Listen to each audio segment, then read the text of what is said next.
अहम और अफसोसनाक खबर आपको दें कि कातिल डोर ने एक और जान ले ली है। रेस्क्यू ज़राए के मुताबिक लाहौर के इलाके मुगलपुरा में गले पर डोर फिरने से एक शख्स जाँ बहक हो गया है। अफसोसनाक खबर आपको दे रहे हैं लाहौर से।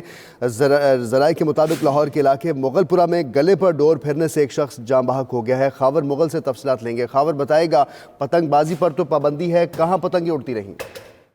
जी बिल्कुल, मुगलपुरा का ये इलाका है जहां पर 40 साल आमिर जो कि गुजरपुरा का रिहायशी है, सुबह सवेरे सदर बाजार की जानिब जो है नाश्ता लेने जा रहा था कि अचानक जो है मुगलपुरा के इलाके में कातिल डोर ने जो है वो उसके गले पर फिरी और वो मौके पर ही दम तोड़ गया।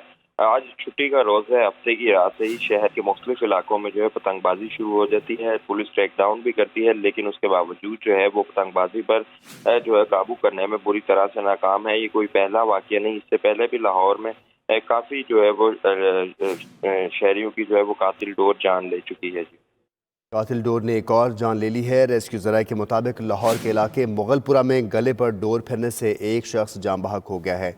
और मुगल, आपने अपडेट किया, आपका शुक्रिया।